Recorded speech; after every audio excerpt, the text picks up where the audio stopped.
Yo, what's up mga katongs? Magandang umaga, magandang araw po sa inyo lahat. Ayan. So, katatapos ko lang magmakina dito sa kabila. Ayan. Inararo ko na rin po yung gitna niyan. Tinudling na natin ulit sa gitna. Itong kabila.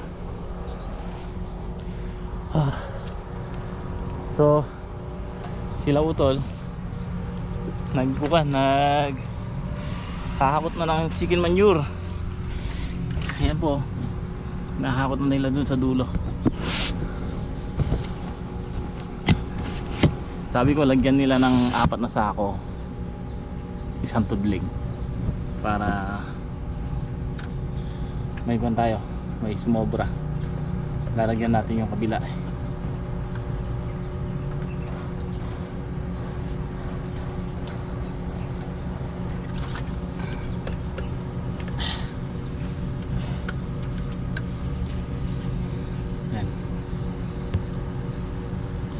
Gamit nila yung kolong-kolong natin.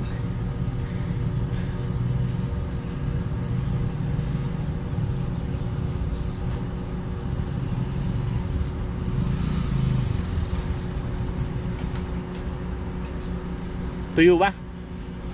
Tuyo? Ha? Ha? Tuyo na kaya kapit sa ako. Pero inaano nyo, kahit maitumpok nyo lang doon. Okay, di mo na lang. Huwag nyo muna bukas para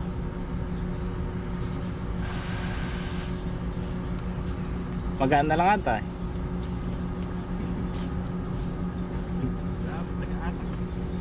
Papahinga lang oh.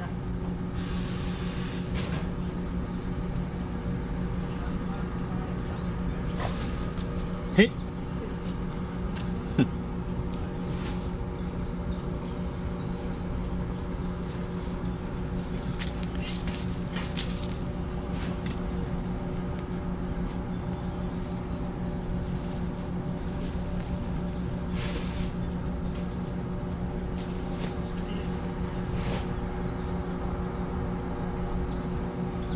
Ilan yung walo-walo?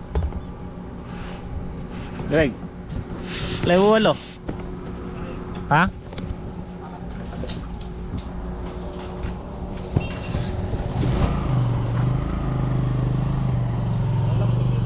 Malambot nga. Pahangin ang mga mamaya.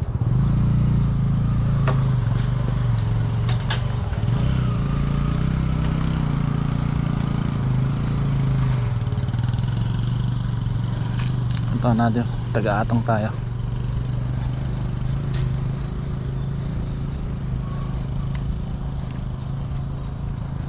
Mango. Mango.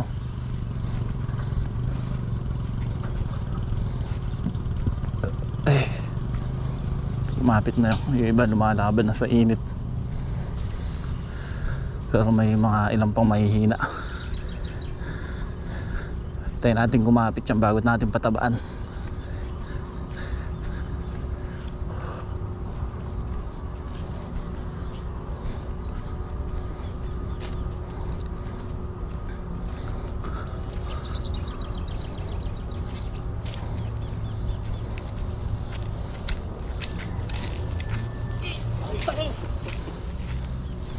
Hindi mo magsako.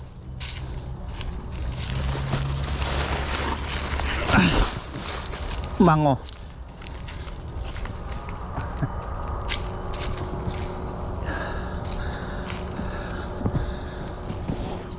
Init. So ayan, hinahakot nila dyan. Sabi ko, basta lagyan nila yung isang tudling, 4 na kabilaan, tigalawa, para pag sinabog natin sa gilid, kabilaan. Tapos bukas maulan pa sana para lumambot. Bukas araruhin ko naman yung gilid, yung kabyak, tsaka ko ibabalik uli. Pwede na natin kuhanin ng araro ito pasukan. Maulan pa ng isang beses. Ito, maganda pagka-araro natin. Linis.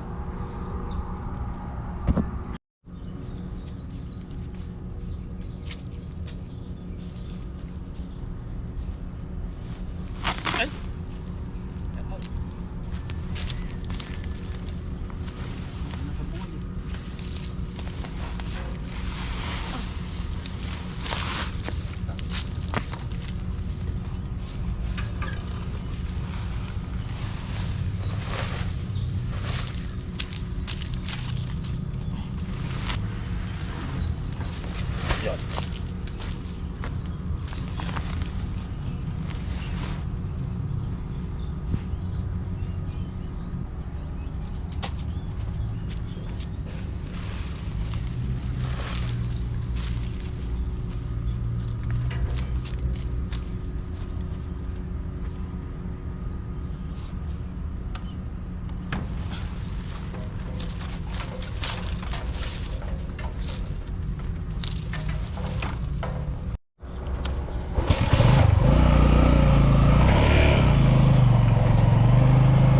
Ganda ng daan natin, oh.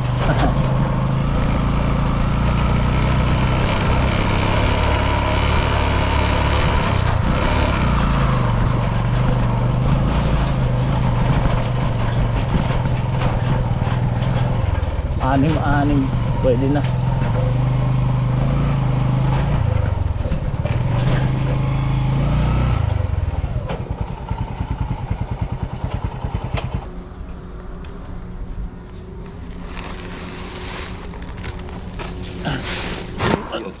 Tuyo naman pala, ano. No.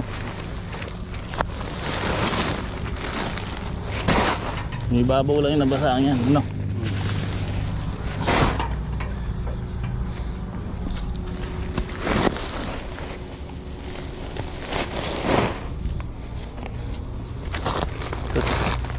Kapo ka.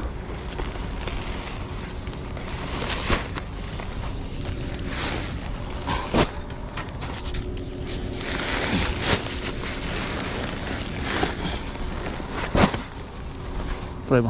Isa pa.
Malambot. Babombahin mo muna kaya para walo-walo karga.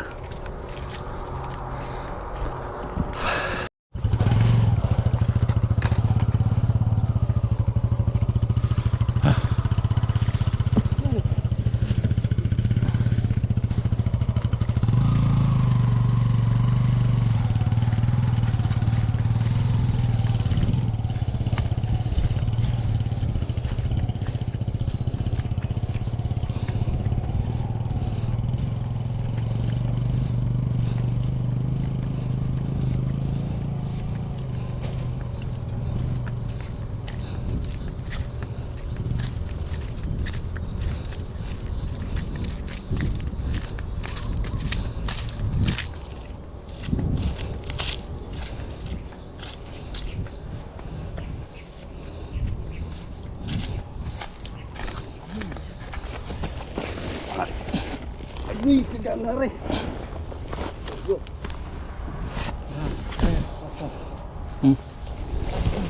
Ay, doon sa bukod.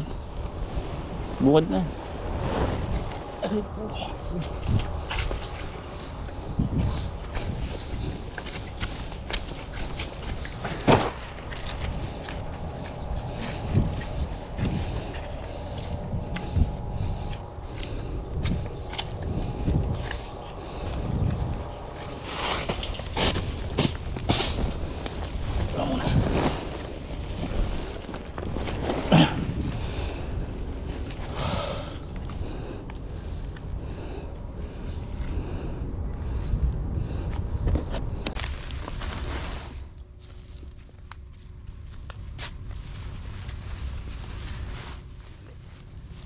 Sa akin.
Ay, putik. Ayagin.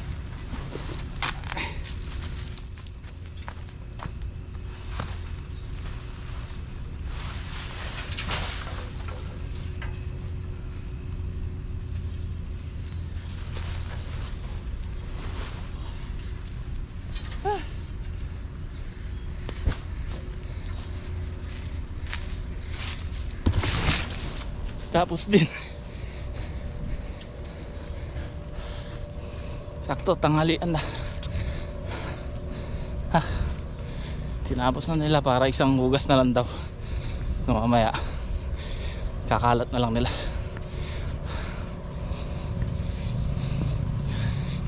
Bubudbud na lang nila sa gilid.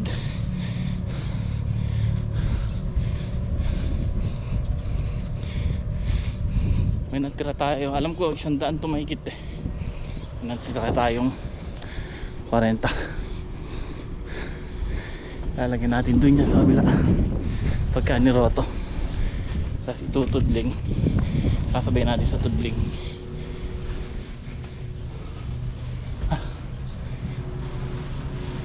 Okay, pahinga muna. So ito yung isang pack na binabad natin kahapon, pang puno doon sa kulang at pang hulot. 24 oras na lumipas, sinangon na natin. Kaya natin babalot sa basahan. Papuputukin lang natin yan, kaya natin ire-recta.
Okay, good morning. Ayan, good morning po mga katongs. Magandang araw po. At ngayong araw ay June 23. So, ayan, buhay na yung ating ampalaya. Thank you Lord. At talagang nung nakakaraang araw masyado kabako. Talagang makita nyo siya mga katongs, nalalanta. Minsan lukot na idahon kahit na dinidilig namin sa maga. Matindi talaga araw, sikat ng araw. Tulad yan, ayan, nagpapatubig kami. Pero sa ibang lugar umuulan. May super bagyo pa ngayon, super typhoon. Pero tingnan nyo pa naman, mainit. At ayan nga po, dinidilig namin ni Greg yung tudling. Kahit yung sa ilalim ng plastic, pinababasa ako para kasi tuyo yung loob eh. Kailangan mabasa yung nasa ilalim, nasa loob, yung ibabaw ng tudling ngayon. Kaya loob ng plastic na yan. Kaya yan, pinagdadalawahan namin ni Greg. So pero nakatulong sa kanila mga katong sa pagtabon sa puno ng lupa. Ayan o, buhat nung inararo ko tapos pinatabunan ko yung lupa, yung puno, yun, dun sila nagkaroon ng nabuhay kumbaga. So ngayon ayan, tinitigmak namin ng tubig ni Greg yung tudling para may sila. So kahapon naman putol na i-vlog natin mga katong. Ayan, ito yung natira natin chicken manure konti. Yung hinakot na din namin kahapon doon, sinabog din nila nung tanghali, pinalat din nila, kaya yun, ikalat din nila kahapon. So ngayon si Utol, ayun, pinatatabunan ko naman yung puno doon sa kabila, yung huling tanim. Madalang na lang pala yung namatay dito mga katong, pailan-ilan na lang oh. So hindi ko muna patatabaan to, pero kailangan na talaga ng pataba to. Ayan oh, tulad yan, nagdadalawang dahon na. Kari-recover lang nila mga katong, kaya mahirap patabaan ngayon yan eh. Siguro mga 2 araw pa para sigurado. Ayan, yan yung sinasabi ko. Sabi ko ay angat yung plastic, tapos bubuhusan nyo sa ilalim para umano iinit, sumingaw. So ayun, yung mga gagawin namin ngayon, magtitigmak tayo ng basa dito, dilig. So kanina pa nga po namin sinimulan yan, nakakailan tudling na kami. Ayan o, so 2, 3, 4, 5, 6, may pang 7 na to. Ililipat ko na. Abot na doon yan.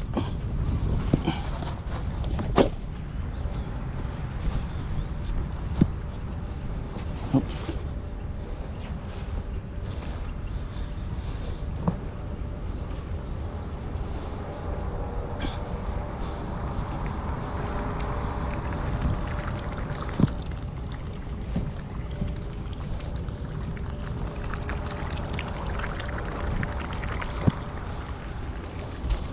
Ganda nung kanal mga katong sa pagkagawa natin dito.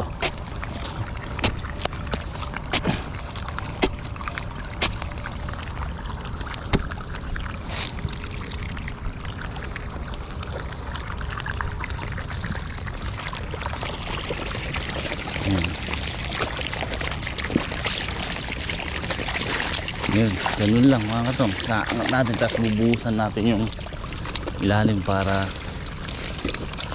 mabasa.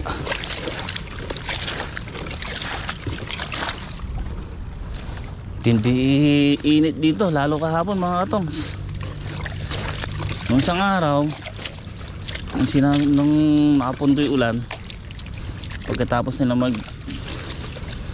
magtabon, ayun, nung inararo ko to, tapos tinatabunan nila yung puno, umulan naman, kaya lang bagya tulad ng hinihingi ko. Mahinang ulan. So parang hindi umano sa ilalim yung tubig. Pinagbigyan naman ako mga katong, kaya lang paano hiningi ko na mahinang ulan, mahina lang talaga. Kaya nakalibre rin kami ng isang araw na dilig. Ngayon pa lang nakakahapon, di na namin diniligan kasi naulan nga ng bagya nung hapon. Ngayon namin dinidilig.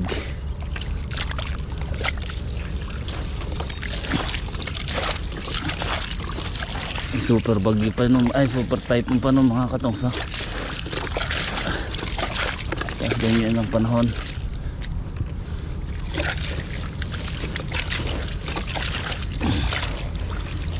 Kung antabayan mo sinasabing ulan, mamamatay yung halaman natin pagka inasahan natin yan.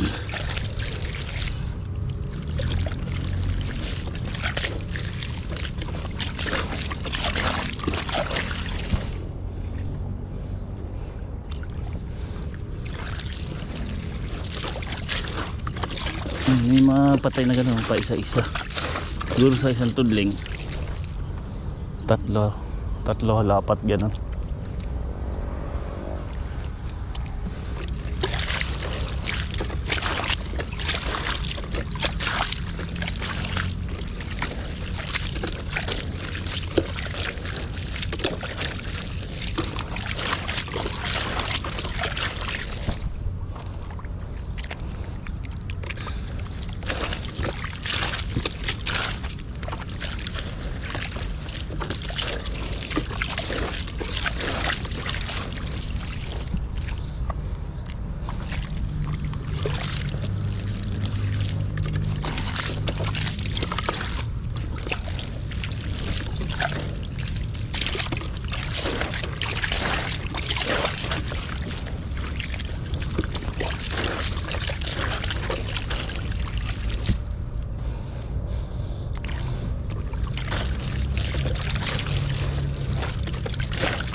So ayan, isa na lang. Last. Ay. Last na po ito, last na. Sakto init. Sakto sumikat na ang araw.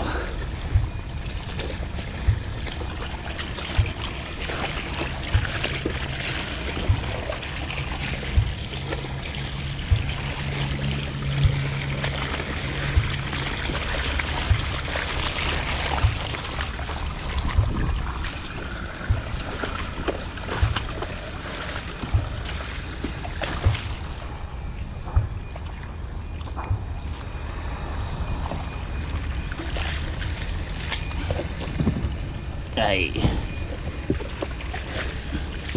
sakit sa balakang.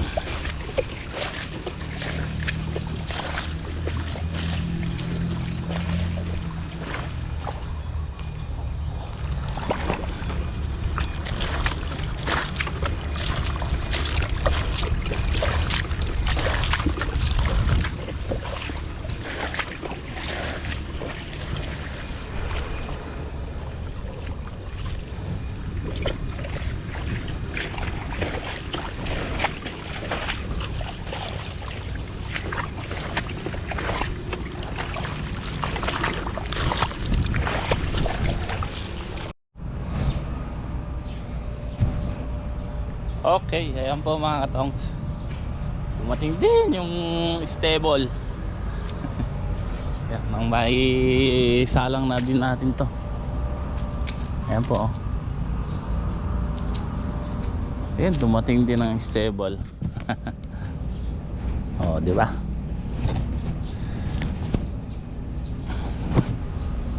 Yung tira natin chicken manure mga katongs, dito natin lalagay kasi ito buhat nun, hindi pa nalagyan ng chicken manure at saka mahina yung lupa rito. Ngayon ang gagawin natin doon, pagka nagtudling tayo, yun ang ipapalaman natin. Bukod sa na ilalagay natin sa dupos at saka humic acid, ilalagay natin sa ilalim yung chicken manure.